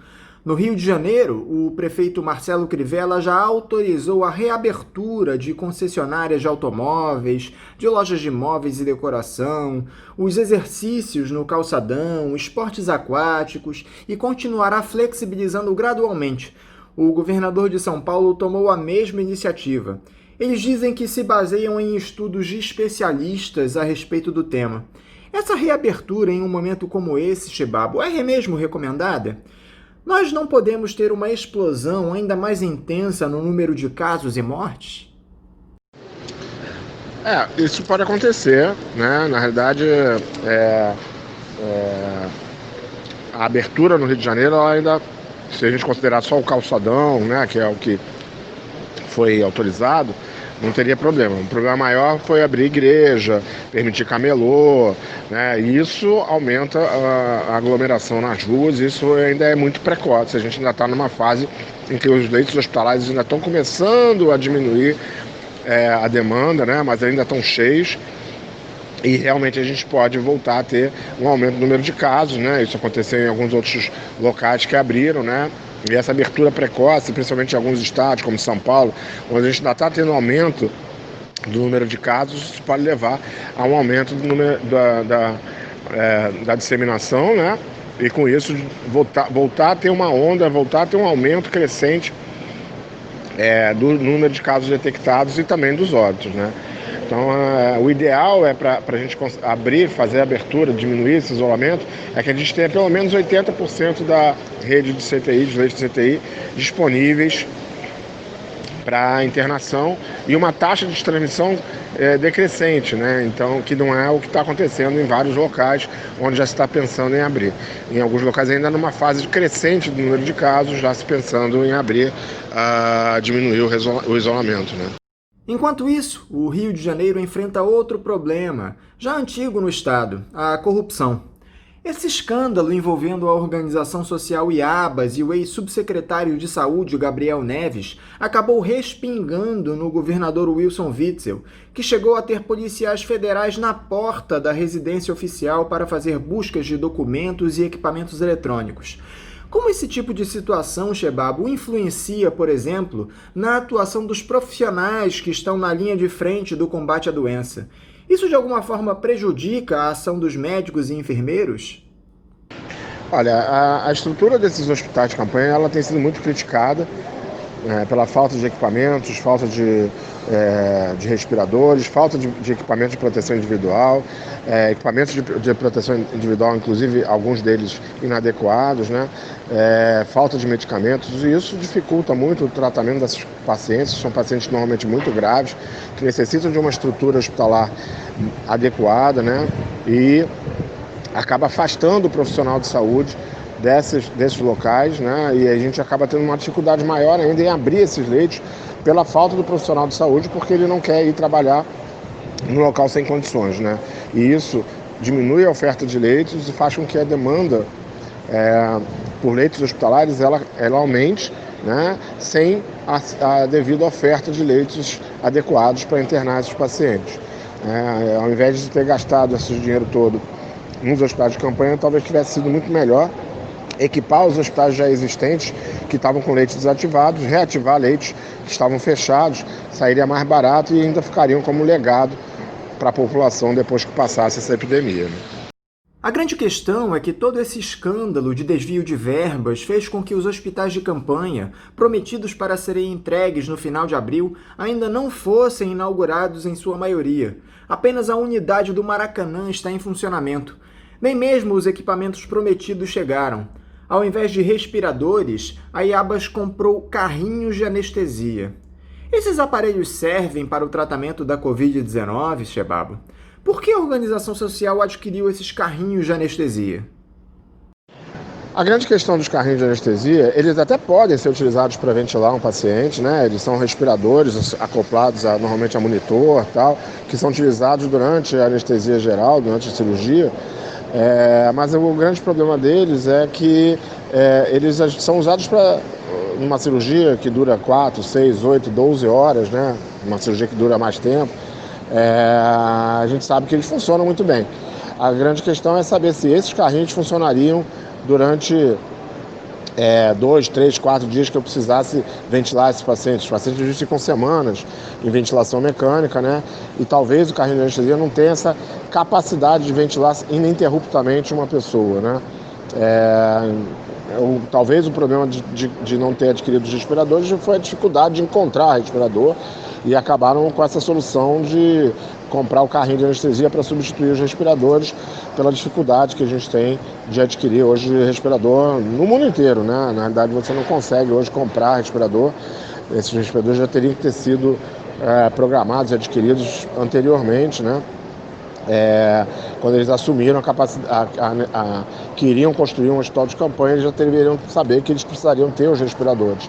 A compra deles emergencialmente nessa situação atual é quase impossível, porque o mundo inteiro está com falta de respirador, e a gente não produz aqui no Brasil, ou produz muito pouco, e a importação deles hoje é dificultada, porque a maior parte dos países não permite a saída desses equipamentos dos seus países, porque todos estão precisando, né? Então esse é mais um dos problemas, né? Você não ter, a questão da inovação, tal, de você não ter uma indústria de inovação, de ponta, na área de saúde desenvolvida no país, né? Dependendo de importação, e isso fez com que a gente ficasse na dependência de outros países liberarem esses insumos para a gente, os equipamentos, o que não aconteceu, e a gente acabou ficando sem ter a possibilidade de adquirir esses equipamentos. Depois de tantas notícias ruins, parece que começa a surgir uma luz no fim do túnel. A Universidade de Oxford anunciou que vai iniciar nos próximos dias os testes de uma vacina para a Covid-19 no Brasil. Inicialmente, serão 2.000 doses aplicadas em voluntários no Rio de Janeiro e em São Paulo. Parece que essa vacina vem demonstrando bons resultados até agora. É uma esperança, Chebabo. Você acredita na eficácia dessa vacina? A vacina é uma esperança, sempre é uma esperança de que essa vacina realmente funcione. Ela vai começar os testes agora em larga escala, né, em um grande número de pessoas, em grande população. Um dos motivos deles trazer essa vacina para cá é a gente ter uma capacidade de estudo, né, de pesquisa clínica do país instalada, mas principalmente porque a gente ainda está com um número muito grande de casos aqui, então é mais fácil conseguir pessoas e acompanhar os resultados da vacina a partir do momento que você ainda tem epidemia acontecendo aqui, diferente dos países, por exemplo, na Europa e tal. Então, esses testes vão ser realizados agora, né?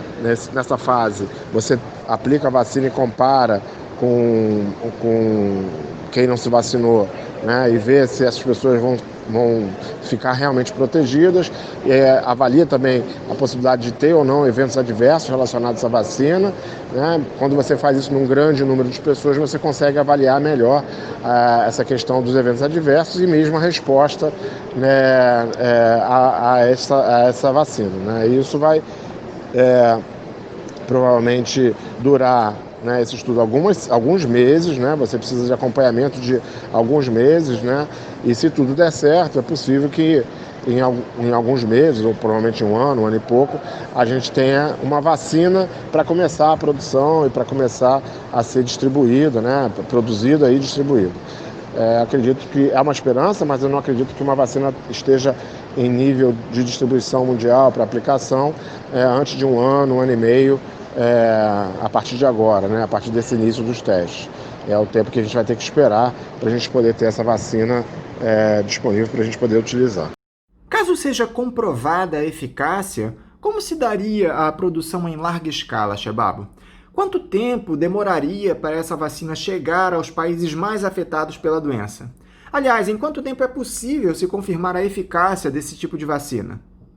Pois é, então, acho que essa vacina, ela ainda, se tudo der certo, né, porque ainda tem isso, né, pode ser que ela os estudos não mostrem eficácia ou mostrem eventos adversos importantes e tal, então a gente vai precisar saber se esses testes vão ser eficazes, né, se vão ter bons resultados. Se tudo der certo, em um ano e meio, mais ou menos, essa vacina começa a ser produzida. Um ano e meio, essa vacina começa a ser produzida em larga escala. E aí você vai ter que saber também número de doses, se vai ser uma dose apenas, se vai ter que fazer dose de reforço. Isso tudo a gente ainda vai ter que ter respostas, né? E isso também impacta na questão do tempo de chegar em todos os locais, porque se você tiver que fazer 2, 3 reforços, você duplica ou triplica, né, a necessidade de doses de vacina, de produção de vacina. Se for apenas uma dose, é mais fácil. Se todos os anos a gente tiver que fazer a aplicação da vacina, né, reforço da vacina, isso significa que todos os anos você vai ter que mobilizar um número grande de produção, né, para poder vacinar toda a população.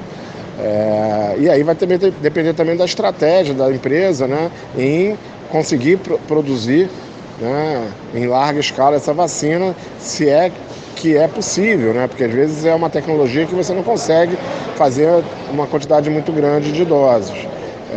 Então tudo isso vai ser importante nesses estudos para a gente poder avaliar se essa vacina vai estar disponível para todos nós, e por isso que os estudos com vacina eles são demorados, né?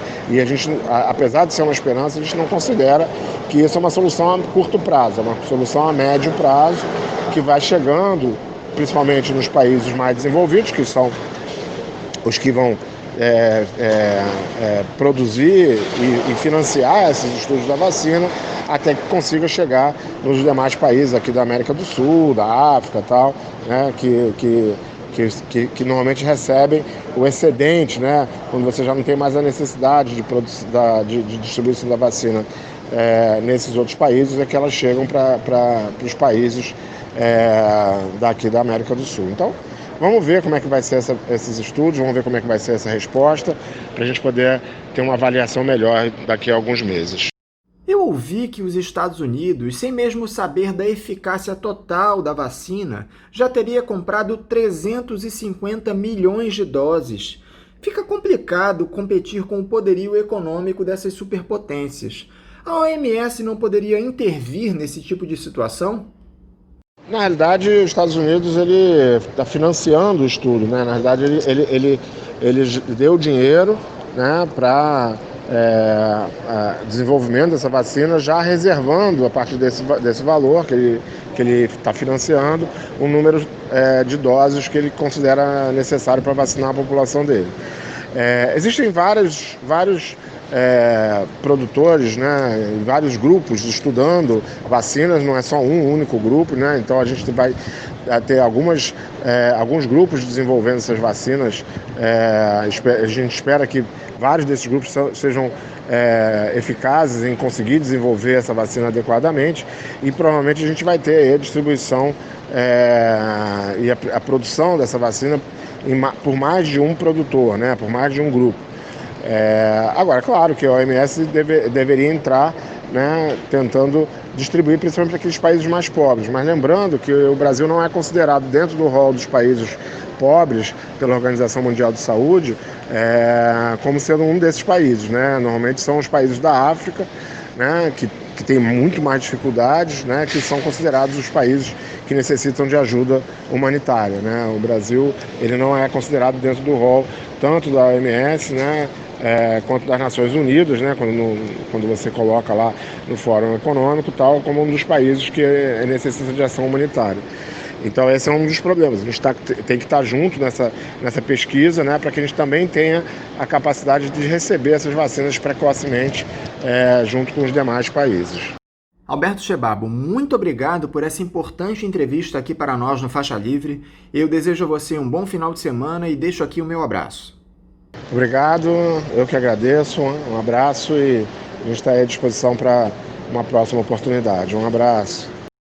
Conversamos aqui com o vice-presidente da Sociedade Brasileira de Infectologia e diretor da Divisão Médica do Hospital Universitário Clementino Fraga Filho, da UFRJ, Alberto Chebabo.